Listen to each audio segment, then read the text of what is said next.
बिस्मिल्लाहिर्रहमानिर्रहीम। अस्सलाम वालेकुम dear students, I am Mohammad Ali from channel friends physics. Students, आज हम चैप्टर नंबर 5 स्टार्ट करने जा रहे हैं, जिसमें टॉपिक ये चैप्टर का इंट्रोडक्शन है कि इसका नाम है सर्कुलर मोशन। इस चैप्टर को स्टार्ट करने से पहले हम बेसिक इंट्रोडक्शन आते हैं कि व्हाट इज मोशन। मोशन तो हम कहते हैं ना चेंज ऑफ पोजीशन को। अब चेंज ऑफ पोजीशन को हम आगे 3 कैटेगरीज में डिवाइड कर सकते हैं। Motion can be linear motion, motion can be circular, motion can be vibrational. Linear motion एक स्ट्रेट लाइन मोशन है, जैसे कि बॉडी है सिर्फ एक्स एक्सिस की तरफ मूव कर रही है या सिर्फ वाई एक्सिस की तरफ मूव कर रही है। सर्कुलर मोशन कहते हैं कि एक फिक्स पॉइंट के गिर्द एक प्लेन में मोशन परफॉर्म करना, जैसे ज़मीन सूरज के गिर्द घूमती है तो ये मोशन का रेपिटेशन है अराउंड सन। सन एक फिक्स पॉइंट है।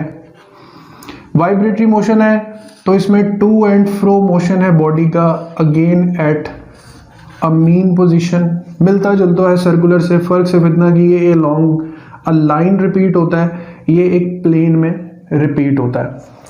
यहाँ पर अगर एंगल्स बहुत स्मॉल हो तो फिर ये नियरली एक सिंगल लाइन में रोटेट करता है, मूव करता है। अच्छा, अब सर्कुलर की कैटेगरी को आगे बढ़ाते हुए हम सर्कुलर मोशन को कैटेगराइज करते हैं एज एन एंगुलर मोशन, जिसमें एंगल थीटा इन्वॉल्व होता है। स्टूडेंट्स, एंगुलर मोशन को आप फिर 2 कैटेगरीज में डिवाइड कर सकते हैं, the rotation and the circular motion.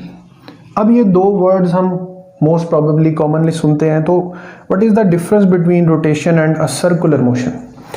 Students, अगर कोई बॉडी रोटेट कर रही है, यानी अगर कोई रिजिड बॉडी है, रिजिड बॉडी जैसे आपके छत पे लगा हुआ पंखा है या ज़मीन है, रिजिड बॉडी है, या कोई लट्टू है आपके पास, या फिजेट स्पिनर है, ये सारी रिजिड बॉडीज़ हैं जिनके एटम्स, जिनके सारे के सारे एटम्स जो है वो आपस में कनेक्टेड होते हैं, यानी बॉडी का जो है सेंटर से लेकर एंड तक एक कनेक्शन आपस में जुड़ा होता है। अगर ये बॉडी रोटेट करेगी स्टूडेंट्स, तो इसका एक्सिस ऑफ रोटेशन जो है, रोटेशन कोई बॉडी रोटेट कर रही है तो उसका एक्सिस फाइंड करना है ना, तो उसको राइट हैंड रूल में ग्रैब कर लें। वो जिस डायरेक्शन में रोटेट कर रही है, क्लॉकवाइज कर रही है या एंटी क्लॉकवाइज कर रही, जिस तरफ आपका थंब आएगा वो उसका एक्सिस ऑफ रोटेशन होगा। अब अगर कोई बॉडी रोटेट घूम रही है और उसका एक्सिस ऑफ रोटेशन उसकी बॉडी में से ही पास कर रहा है, तो फिर इस मोशन को हम रोटेशनल मोशन का नाम देंगे। देखें, अगर कोई झूला घूम रहा है, रोटेशन, पंखा घूम रहा है, रोटेशन, फिजेट स्पिनर का घूमना रोटेशन है, यानी जहां पर भी रिजिड बॉडीज इन्वॉल्व होती हैं, डिस्क है, स्फेयर है, हुप है, इन सारी रिजिड बॉडीज का जो मोशन है वो क्या कहलाएगा, रोटेशन कहलाएगा। और अगर कोई बॉडी ऐसे घूम रही है कि उसका एक्सिस ऑफ रोटेशन उस बॉडी से बाहर एग्जिस्ट करता है, जैसे अर्थ अराउंड सन। अब जमीन एक पार्टिकल की तरह एक मासलेस ऑर्बिट में, कोई कनेक्शन नहीं है जमीन का अर्थ का सिवाय ग्रेविटेशनल फोर्स के, कोई धागा, कोई रस्सी नहीं जुड़ी हुई। तो अगर एक पार्टिकल ऐसे रिवॉल्व करे कि अगर आप उसकी रोटेशन को ग्रास्प करें राइट हैंड रूल में, तो आपका जो थंब है वो सन के सेंटर में से पास कर रहा है। अब घूम रही है जमीन, लेकिन जमीन का एक्सिस ऑफ रोटेशन पास किस में से कर रहा है, सन में से। तो ऐसे केस में जो एंगुलर मोशन है उसको हम नाम देंगे सर्कुलर मोशन का। अब जैसे हर मोशन को पढ़ने के लिए 3 इंपॉर्टेंट चीजें जरूरी होती हैं, डिस्प्लेसमेंट, वेलोसिटी और एक्सेलरेशन। एंगुलर मोशन को पढ़ने के लिए नाम साथ एंगुलर लगाते हैं, angular displacement, angular velocity and angular acceleration. तो एंगुलर डिस्प्लेसमेंट क्या है स्टूडेंट्स, लेट्स से हमारे पास एक पार्टिकल है P। अच्छा, ये पार्टिकल किसी भी स्ट्रिंग से, किसी मासलेस स्ट्रिंग से या कोई रिजिड बॉडी है फॉर एग्जांपल, सेंटर से फिक्स्ड है। ऑलराइट, अब ये पार्टिकल जैसे जैसे अपनी पोजीशन चेंज करेगा, ये अपनी ओरिजिनल पोजीशन वाली लाइन के साथ एक एंगल सबटेंड करता चला जाएगा। So this angle which gives the direction as well as the displacement of revolving particle is called angular displacement। यानी angular displacement किसको डिनोट कर रहा है, थीटा को। अच्छा, अब ये पार्टिकल जैसे जैसे रिवॉल्व करता जाएगा, ऑटोमेटिकली जो एंगल और एंगुलर डिस्प्लेसमेंट है वो बढ़ती चली जाएगी। ऑलराइट, अब let this distance be the radius and this distance be the arc length, तो यहाँ पर जो एंगल सबटेंड होगा that would be theta. Now theta will be represented as s over r. अब देखें रेडियस भी मीटर्स में होता है, आर्क लेंथ भी मीटर्स में होती, तो मीटर और मीटर तो क्या हो जाएंगे, कैंसिल हो जाएंगे. अच्छा, एंगल मेजर करने का एक यूनिट डिग्रीज भी होता है. एक सर्कल में, पूरे कंप्लीट सर्कल में कितने डिग्रीज होते हैं, 360. बट हम SI यूनिट डिस्क्राइब करते हैं, प्लेन एंगल का इसको नाम देते हैं और हम इसको एक यूनिट असाइन करते हैं रेडियन. और अब रेडियन को डिफाइन कैसे करते हैं कि हम एक ऐसी आर्क डिस्टेंस कवर करें कि ये डिस्टेंस S और ये डिस्टेंस R दोनों क्या हो जाए, इक्वल.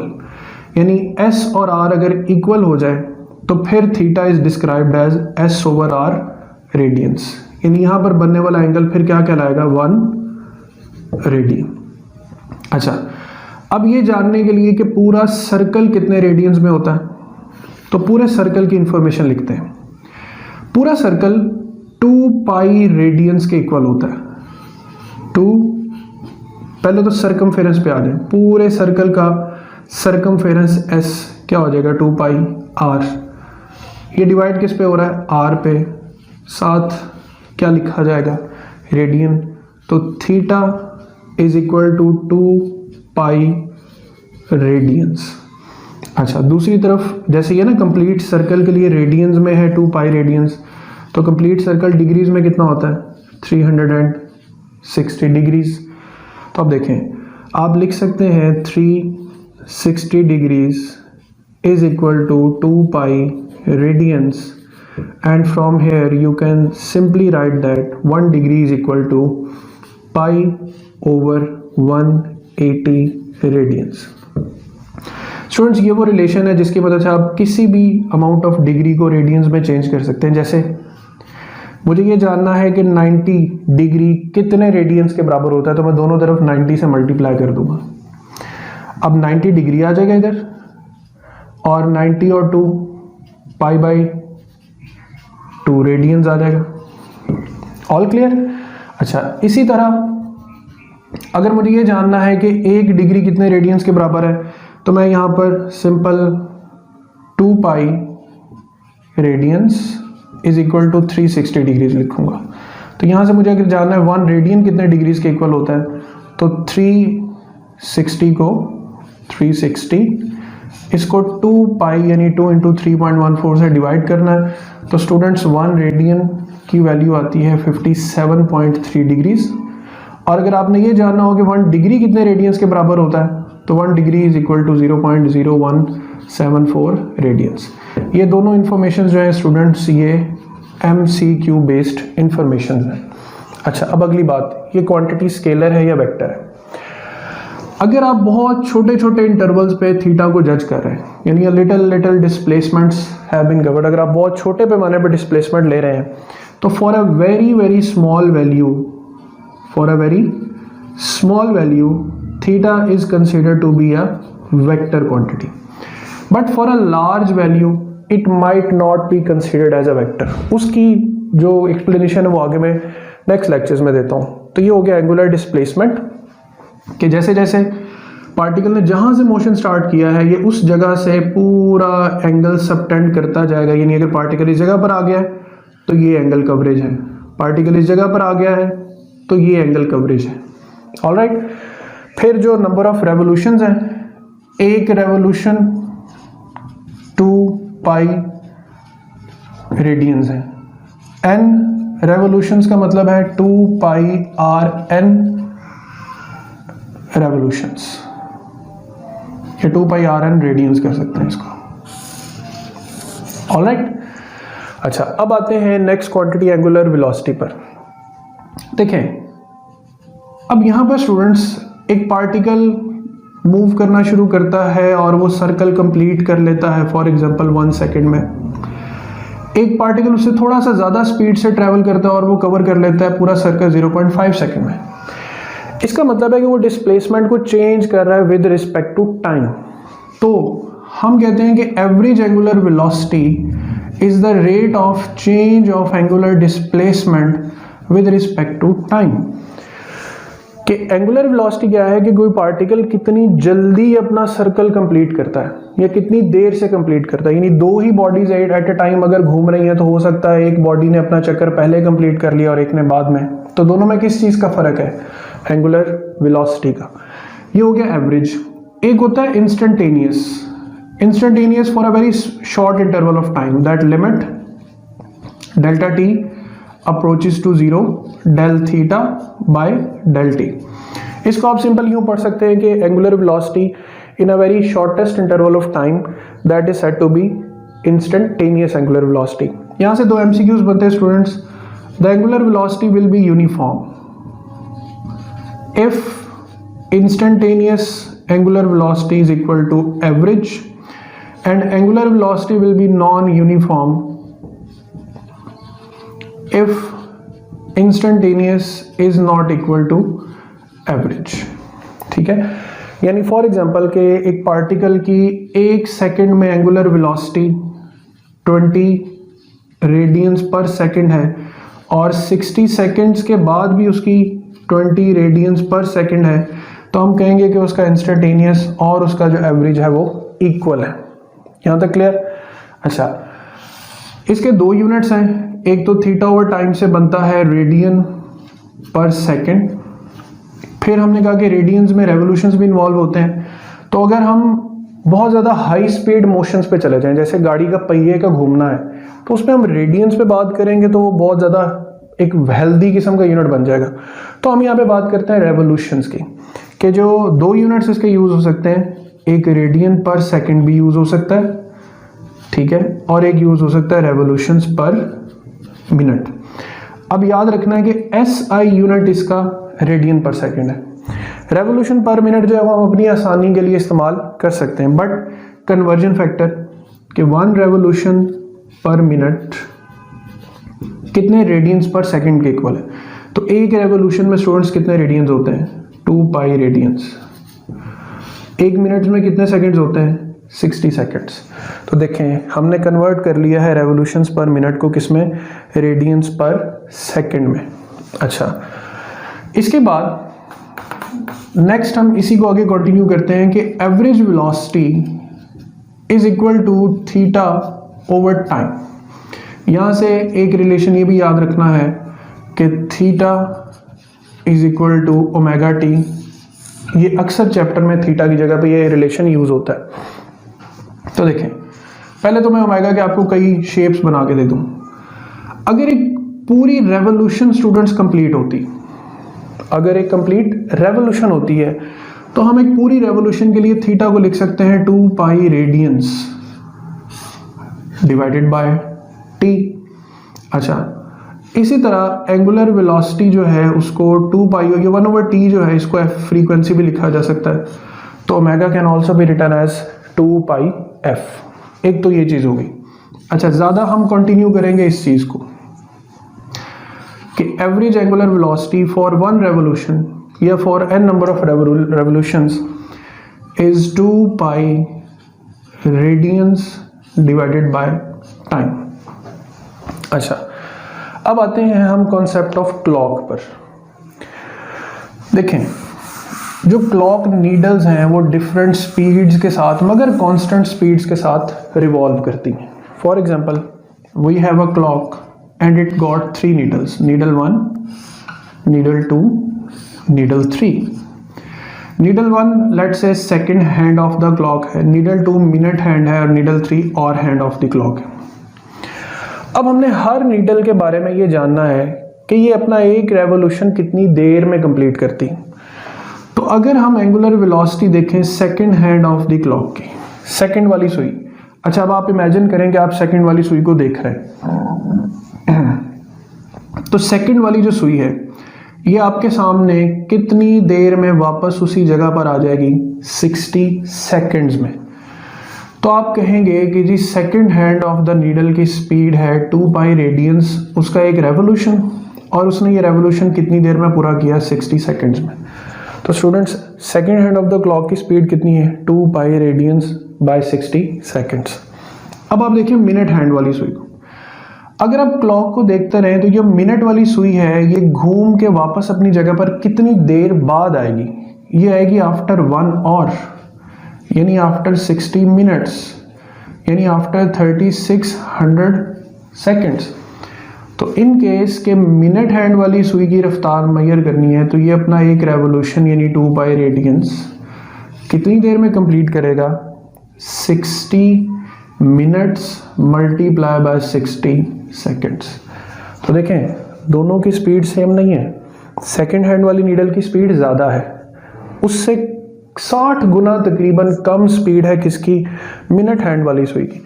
अब देखें, अब अगर आप एक घंटे वाली सुई पे आए, ये थर्ड नीडल है और फॉर एग्जांपल ये 5 पे प्लेस्ड है, जैसे 5 होता है ना घड़ी में 5वां नंबर, तो 5 पे प्लेस्ड है, 5 बजे वाला टाइम। अब देखें ये फॉर एग्जांपल सुबह के 5 बज रहे हैं, ये घंटे वाली सुई दोबारा 5 पे कितनी देर बाद आएगी, 12 घंटों के बाद, यानी शाम के 5 बजे आएगी तो कितनी देर गुजरेगी, 12 घंटे, यानी इसको अपना एक रेवोल्यूशन कंप्लीट करने में कितनी देर लगी, 12 आवर्स। तो हम कहेंगे जो और हैंड की स्पीड है वो है जी 2 पाई रेडियंस, यानी इसका एक रेवोल्यूशन 12 आवर्स में, 60 मिनट्स में और 60 सेकेंड्स में। कैलकुलेशन कैलकुलेटर पे आपने कर लेनी एंड सो ऑन। ये होगी क्लॉक नीडल्स। अच्छा, इसी तरह अगर आपको ज़मीन की स्पीड मेजर करनी हो कि ज़मीन की एंगुलर स्पीड कितनी है, तो देखें जब ज़मीन घूमती है अपने एक्सिस के गिर्द तो दिन और रात बदलते हैं। अब एक पूरा दिन कितने घंटों पर मुश्तमिल है, 24 घंटों पर। तो हम अगर देखना चाहें कि ज़मीन की एंगुलर स्पीड कितनी है, तो ज़मीन एक पूरा चक्कर यानी 2 पाई रेडियंस कितनी देर में तय कर रही है, 24 आवर्स में, 60 मिनट्स में, 60 सेकेंड्स में। तो यहाँ पर और हैंड है और यहाँ पर angular velocity of the earth है, ठीक है। तो स्टूडेंट्स यहाँ हमारे पास एंगुलर डिस्प्लेसमेंट और फिर एंगुलर वेलोसिटी। अब फिर बात आती है कि एंगुलर वेलोसिटी भी क्या वेक्टर है या स्केलर है। पहली बात इसकी डायरेक्शन क्या है, दोनों चीजें स्टूडेंट्स, डिस्प्लेसमेंट, वेलोसिटी, और चले एक्सेलरेशन को भी यहीं पे समझ लेते हैं।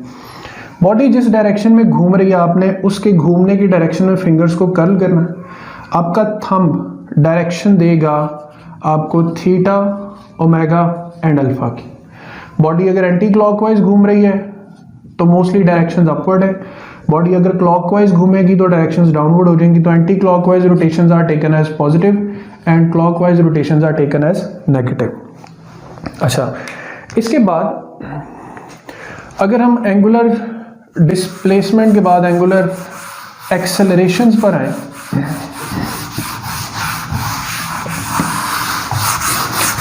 तो एंगुलर एक्सेलरेशन स्टूडेंट्स, जैसे नॉर्मल एक्सेलरेशन क्या होती है, नॉर्मल एक्सेलरेशन होती है ना आपके पास rate of change of velocity with respect to time. तो एंगुलर एक्सेलरेशन को अल्फा से डिनोट करते हैं, ये होगा rate of change of angular velocity with respect to time. अब देखिए alpha is equal to omega F minus omega I over T. इसको भी हम एवरेज ले लेते हैं, total angular velocity divided by total time. फिर एक इंस्टेंटेनियस वैल्यू भी होती, उसी तरह limit del t approaches to 0 del omega by del t. तो फिर वही एमसीक्यू, शॉर्टेस्ट इंटरवल की जो एक्सेलरेशन है, if alpha instantaneous is equal to alpha average तो then alpha is uniform. If alpha instantaneous is not equal to alpha average then alpha is non uniform. अच्छा, अब alpha है क्या, वो factor जो चेंज कर सकता है एंगुलर वेलोसिटी को। हाउ इट कैन चेंज, आपको गर्मी लग रही है, पंखे का बटन ऑन करते हैं। अब पंखे का बटन जैसे ही ऑन करेंगे व्हाट विल हैपन, पंखे की वेलोसिटी 0 से स्टार्ट होगी और किसी फाइनल रेवोल्यूशंस पर मिनट या रेडियंस पर सेकंड तक जाएगी और उस फाइनल वेलोसिटी तक पहुंचने में उसको लगेगा टाइम। तो जितनी देर तक स्पीड चेंज होती रही है एक्सेलरेशन एग्जिस्ट कर रही। जैसे ही स्पीड कांस्टेंट हो जाएगी, यानी if there is no change in the angular velocity with respect to time, तो उसी लम्हे एंगुलर एक्सेलरेशन भी क्या हो जाएगी, ज़ीरो हो जाएगी। तो देखें पंखा जो है वो ज़ीरो से स्टार्टअप लेके एक मैक्सिमम वेलोसिटी तक जाता है, तो जब तक वो मैक्सिमम तक जा रहा है वो एक्सेलरेट कर रहा है। जब वो एक कांस्टेंट स्पीड पे घूमने लग जाता है, अब स्पीड चेंज नहीं हो रही विद रिस्पेक्ट टू टाइम, तो एंगुलर एक्सेलरेशन क्या हो जाएगी, ज़ीरो हो जाएगी। अच्छा स्विच ऑफ करेंगे, तो ऑफ करेंगे तो अब क्या होगा कि वो किसी इनिशियल एंगुलर वेलोसिटी से अल्टीमेटली क्या होगा, ज़ीरो होगा। तो अब जो एक्सेलरेशन का साइन होगा वो क्या होगा, नेगेटिव कंसीडर होगा। तो हम कह सकते हैं कि अगर एंगुलर वेलोसिटी इंक्रीज करे तो अल्फा और ओमेगा पैरेलल होते हैं, अगर एंगुलर वेलोसिटी डिक्रीज करे तो अल्फा और ओमेगा जो है वो एंटी पैरेलल होते हैं। ये एक्सेलरेटिंग कंडीशन है और ये डी एक्सेलरेटिंग कंडीशन है। अच्छा इसके यूनिट्स पर आए, ओमेगा ओवर टी पे आ जाएं। ओमेगा के यूनिट क्या था, radian per second divided by second, तो alpha comes out to be radian per second square. ठीक है स्टूडेंट्स, तो थीटा का यूनिट रेडियन, ओमेगा का यूनिट रेडियन पर सेकेंड और अल्फा का unit radian per second square. इसको आप रेवोल्यूशन भी कह सकते हैं, इसको आप रेवोल्यूशन पर मिनट कह सकते हैं और इसको आप रेवोल्यूशन पर मिनट स्क्वायर भी कह सकते हैं। ऑलराइट, तो यहाँ तक हो गया हमारे पास जो basic of displacement, velocity and acceleration है। स्टूडेंट्स इसके बाद इसी कड़ी को आगे चलाते हुए हम देखते हैं कि what are the relations between linear and angular quantities या लीनियर एंड एंगुलर वेलोसिटीज। तो हमने देखा कि for a very small change of theta the relation is s over r. ये सबसे पहला बेसिक फॉर्मूला है हमारे पास। तो यहाँ से हम लिख सकते हैं कि s is equal to are theta. ये हो गया रिलेशन नंबर 1। सेकंड, अगर हम इस रिलेशन को del s is equal to r del theta को दोनों तरफ डिवाइड कर देते हैं टाइम से, तो देखें del S over del T becomes linear velocity R as it is, और del theta by del T ये बनेगा ओमेगा। तो ये एक relation v is equal to r omega where v is the linear velocity, omega is the angular velocity। अब ये दोनों velocities में फ़र्क ये बहुत अच्छे से समझना है स्टूडेंट्स आपने। फॉर एग्जांपल आपके पास एक फिक्स पॉइंट है, उस फिक्स पॉइंट के अक्रॉस एक पार्टिकल मूव करता है, ये पार्टिकल मूव कर रहा है, ठीक है। अब ये पार्टिकल स्टूडेंट्स अगर चलें फॉर एग्जांपल इसको हम यहाँ पे इमेजिन करते हैं, ठीक है, ये इसका रेडियस लाइन है r। स्टूडेंट्स ये जो लीनियर वेलोसिटी होती है ये हमेशा टेंजेंट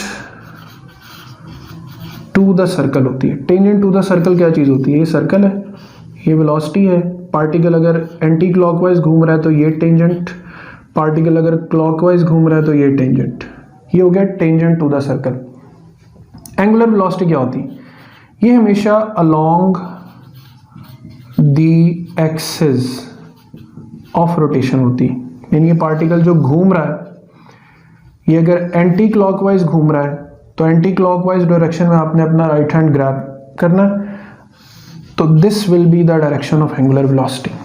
अब देखें पार्टिकल की लीनियर वेलोसिटी की बात करें तो it could be this velocity tangent to the circle, और अगर एंगुलर की बात करें तो it is perpendicular to the plane, ये है प्लेन ऑफ द सर्कल, ठीक है। ये है डायरेक्शन ऑफ ओमेगा, ये है डायरेक्शन ऑफ रेडियस और ये है डायरेक्शन ऑफ वेलोसिटी।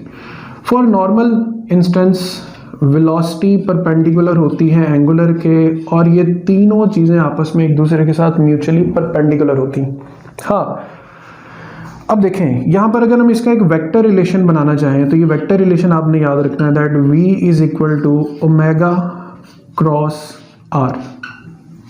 अच्छा यहाँ पर मैं बता सकूँ कि अगरचे ये सिंपली लिखने में v is equal to r omega पढ़ा जाता है, लेकिन जब इसको एज अ वेक्टर पढ़ना है ना तो फिर आपने ओमेगा क्रॉस r फाइंड करना है। वजह गौर से देखना है, ओमेगा की डायरेक्शन है अपवर्ड, रेडियस की डायरेक्शन है इनटू द पेज, ये रेडियस बना हुआ, ठीक है। अगर मैं ओमेगा को अगेन देखें, ये आपके पास ओमेगा, ये है रेडियस, तो अगर देखें मैं आर को ओमेगा की तरफ रोटेट करूं, यानी उल्टा करूं इसको, तो मुझे वो डायरेक्शन ऑफ वेलोसिटी नहीं मिलेगी जो बनी हुई है। देखें, अगर मैं आर को ओमेगा की तरफ रोटेट करता हूं, यानी आर क्रॉस ओमेगा पढ़ता हूं, तो वेलोसिटी ऑपोजिट डायरेक्शन में मिल रही है, एक्चुअल में तो नहीं है। हाँ, अगर मैं ओमेगा को, ठीक है, अगर ओमेगा को आर की तरफ रोटेट करता हूं तो मेरा थंब देखें उसी डायरेक्शन में पॉइंटेड है जिस डायरेक्शन में वेलोसिटी है। तो ये रिलेशन का थीम है कि v पार्टिकल की टेंजेंशियल वेलोसिटी है, ओमेगा पूरी बॉडी की एंगुलर वेलोसिटी है और r उसका रेडियस है। अच्छा, इसी रिलेशन को जस्ट आगे फर्दर, जैसे v is equal to are omega है, अगर हम v is equal to are omega को फर्दर टाइम पे डिवाइड कर दें तो v ओवर टी, जैसे ये वेलोसिटी टेंजेंशियल है ना, तो ये एक्सेलरेशन भी टेंजेंशियल कहलाएगी, r एज इट इज, ये एंगुलर एक्सेलरेशन कहलाएगी। तो we will have three basic relation, s is equal to are theta, v is equal to are omega, a is equal to are alpha. अगर एक object constant angular velocity से revolve कर रहा है तो यहाँ तक रिलेशन वैलिड है। अगर कहीं पर एक्सेलरेशन इन्वॉल्व होती है, जैसे मिसाल के तौर पे ये एक ऑब्जेक्ट पहले से घूम रहा था तो मैंने आके इस पे अचानक इसको हिट किया, तो मेरी जो हिटिंग है वो इसके अंदर प्रोड्यूस करेगी टेंजेंशियल एक्सेलरेशन। टेंजेंशियल प्रोड्यूस होगी तो ऑटोमेटिकली एंगुलर भी प्रोड्यूस होगी। एंगुलर चेंज होते ही ओमेगा और v for an angular motion दोनों चेंज हो जाएंगे। अच्छा, अब v is equal to are omega का एक और बड़ा इंपॉर्टेंट फैक्टर आपको समझाता हूँ।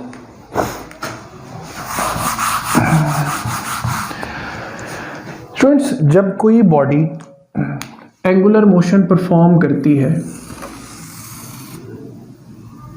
लेट्स से ये एक सर्कल है, ये उसके तीन पॉइंट सपोज कर लेते हैं, point A, point B and point C, और ये इनकी स्टार्टिंग लाइन है। अच्छा, ए का डिस्टेंस कम है सेंटर से, बी का ज़्यादा है और सी का डिस्टेंस सेंटर से सबसे ज़्यादा है। तीनों पार्टिकल्स की लीनियर वेलोसिटीज भी हैं घूमने की वजह से, और तीनों की एंगुलर वेलोसिटीज भी हैं। तो by using the relation v is equal to are omega, number one thing to remember, इस पूरी बॉडी पे जितने भी पॉइंट्स हैं, ये बॉडी कौन सी है? एक रिजिड बॉडी है। गौर से तवज्जो से बात सुननी, इस बॉडी पे जितने भी पॉइंट्स हैं रिजिड बॉडी के, उन सब के लिए जो ओमेगा होगा वो सेम होगा। उसकी वजह, ओमेगा का फॉर्मूला ये होता है rate of change of angular displacement with respect to time. कुछ देर गुजरती है फॉर एग्जांपल, और कुछ देर बाद ये पार्टिकल्स घूम के इस पोजीशन पर आ चुके होते हैं, यहां से घूमते हुए यहां तक आ गए। अब देखें, ए, बी और सी तीनों का स्टार्टिंग पोजीशन से एंगल क्या है? सेम है, same angle in same interval of time. तो सब पार्टिकल्स की एंगुलर वेलोसिटी स्टूडेंट्स क्या होगी? सेम होगी। तो we will say that omega A equals to omega B equals to omega C. But now the linear velocities r times omega. R है distance center से A का, centre से B का, centre से सी का। तो अब देखें, तीनों पॉइंट्स का ओमेगा तो सेम है, लेकिन तीनों पॉइंट्स का सेंटर से आर सेम नहीं है। So v A r A omega, v B r B omega, v C r C omega. Since RC is greater than RB is greater than RA, तो it means VC will be greater than VB will be greater than VA। तो देखें, इस relation की beauty ये है कि ये relation हमें बताता है कि एक रिजिड बॉडी पर तमाम मौजूद पॉइंट्स की एंगुलर वेलोसिटी तो कांस्टेंट होगी, लेकिन उन सब पॉइंट्स की लीनियर वेलोसिटी सेम नहीं होगी। तो ये है relation v is equal to are omega and a is equal to are alpha. इसके बाद जो इक्वेशंस ऑफ मोशंस पे अगर हम बात करें स्टूडेंट्स, तो हमने देखा कि हम लीनियर और एंगुलर, ठीक है, और फिर साथ अगर रिलेशन एग्जिस्ट करता है तो उसको पॉइंट आउट कर लेते हैं, ठीक है।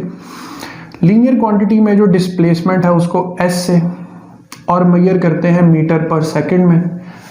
एंगुलर में एंगुलर डिस्प्लेसमेंट होता है, मेजर होता है रेडियन पर सेकंड में, और रिलेशन है s is equal to are theta. Linear velocity v है, यहाँ पे मीटर सॉरी, और यहाँ पे रेडियन आएगा, बाय मिस्टेक हुआ। अच्छा, velocity meter per second, angular displacement, angular यहाँ पे वेलोसिटी आ गया तो यहाँ पे एंगुलर वेलोसिटी मेजर होगा रेडियन पर सेकंड में, और रिलेशन बन गया v is equal to are omega. Onward linear term है टेंजेंशियल एक्सेलरेशन, यहाँ पर है अल्फा, रिलेशन है a is equal to are alpha. Units पे आ जाए तो ये है मीटर पर सेकंड स्क्वायर, ये है रेडियन पर सेकंड स्क्वायर। हमारे यहाँ मेडिकल स्टूडेंट्स को जो एंगल्स, उनके साइन, उनके कॉज, उनके टेन लेने में परेशानी होती है, तो मैंने यहाँ पर ये एक टेबल बना के रखा हुआ है, थीटा डिग्रीज में, थीटा रेडियंस में। 30 डिग्री पाई बाय 6 रेडियंस होता है, 45 डिग्री पाई बाय 4 रेडियंस होता है। साइन 0 डिग्री पे 0, साइन 30 डिग्री पे वैल्यू 1/2, साइन 45 पे 1/√2। ये पूरा टेबल 360 डिग्री तक आपने अपने पास स्टूडेंट्स बनाना है, और इसमें कम से कम 0 to 90 ये वैल्यूज़ आपको याद होनी चाहिए। इसमें 30 और 60 वाली वैल्यूज़ पे मैं आपको साइन और कॉज का एक सिंपल सा टिप बताता हूँ। देखिए, साइन और कॉज की 45 पे वैल्यू सेम है, 1/√2, 1/√2। ऑल राइट, साइन 30 पे 1/2 है, कॉज 60 पे 1/2 है। इसका मतलब ये हुआ कि हम यहाँ से शॉर्ट लिस्ट भी कर सकते हैं कि sine 30 degree equals to cos 60 degree equals to 1/2। Similarly sine 60 degree is equal to cos 30 degree equals to √3/2। इसको 0.5 भी लिख सकते हैं, और ये 0.8665, और ये जो 45 पे वैल्यू होती है ये 0.707। तो कैलकुलेटर पे आप ये चंद वैल्यूज़, इनके फ्रैक्शंस याद कर लें, इनके किसी न्यूमेरिकल प्रॉब्लम आ जाता है कोई, तो उसमें हमें ये आसानी होती है। तो ये टेबल पूरा अपने पास नोट करना है और इसको याद करना है ज़बानी। अब हम चलते हैं नेक्स्ट स्लाइड पर। स्टूडेंट्स, इसके बाद पोर्शन है इक्वेशंस ऑफ एंगुलर मोशन का। तो सबसे पहले लीनियर इक्वेशंस को आपने रिकॉल करना है, और फिर उसी तरीके से आपने उनको एंगुलर में कन्वर्ट कर देना। जैसे वेलोसिटी को ओमेगा, एस को थीटा और ए को अल्फा रिप्लेस कर देगा। तो ये तीन equation, omega f is equal to omega a plus alpha t, theta equals to omega i t plus half alpha t square, और 2as यानी 2 alpha theta equals to omega f square minus omega i square. अब इन तीनों equation के uses simple कि omega f is equal to omega i plus alpha t को आप कैसे कैसे मॉडिफाई कर सकते हैं। आप यहाँ से अल्फा भी फाइंड कर सकते हैं। अगर आपको इनिशियल फाइनल वेलोसिटी और टाइम दिया हो, आप टाइम भी फाइंड कर सकते हैं। अगर आपको इनिशियल फाइनल वेलोसिटी और एंगुलर एक्सेलरेशन दी हो, कि फॉर एग्जांपल कि angular velocity of a body changes from 3 radians per second to 5 radians per second in 2 seconds, then what will be alpha? So that's how you will calculate angular velocity changes from initial to final with an acceleration of 1 radians per second square, then how much time will it take to reach the final velocity? ठीक है, तो इस तरीके से पहले equation को simplify integrate करना। अब सेकंड इक्वेशन पहले तो पूरी लिख दी। अगर एक बॉडी कांस्टेंट एंगुलर वेलोसिटी से मूव कर रही है तो इट मींस उसका अल्फा 0 है, तो वहाँ पे थीटा की इक्वेशन स्टूडेंट्स क्या बनेगी? Theta is equal to omega t. इसमें सिर्फ हमें पता होना चाहिए कि ऑब्जेक्ट कितनी वेलोसिटी से मूव कर रहा है और कितनी देर तक मूव किया है। फॉर एग्जांपल 30 रेडियंस पर सेकंड उसकी वेलोसिटी है और वो तकरीबन 5 सेकेंड्स तक के लिए मूव किया तो 150 radians, 150 radians will be it answer. Number 2, if a body starts from rest तो ओमेगा आई की वैल्यू क्या कंसिडर होगी? 0। तो theta will be just half alpha t square. For example, a body accelerates with an angular acceleration of 2 radians per second squares for 10 seconds, तो 1/2 alpha t square, इसे आप क्या find कर सकते हैं? उसकी एंगुलर डिस्प्लेसमेंट। और तीसरे केस में कि अगर दोनों ही चीज़ें ज़ीरो नहीं हैं, ना एंगुलर वेलोसिटी ना अल्फा, तो फिर ये पूरी इक्वेशन मुकम्मल तौर पे यूज़ होगी। For example, initial angular velocity omega आई है, फिर 3 सेकेंड्स तक बॉडी मूव करती है, फिर 1/2 और let's say 3 meter radians per second square, ठीक है, ये उसकी एक्सेलरेशन है। और फिर टाइम सेम होगा दोनों में, ठीक है, ये टी और ये टी दोनों की वैल्यू क्या होगी? Same. So that's how you can also find the angle theta. और थर्ड इक्वेशन के 2 alpha theta equals to omega f square minus omega i square, यहाँ से आप एंगुलर फाइनल एंगुलर वेलोसिटी की भी रिलेशन बना सकते हैं, अल्फा का भी और थीटा का भी। अब मिसाल के तौर पे, what will be the angular acceleration if angular velocity of a body changes from 2 radian per second to 6 radians per second by making an angle of pi by 6 radians, ठीक है। तो यहाँ पर थीटा है तो यहाँ पे एंगल इन्वॉल्व हो जाएगा।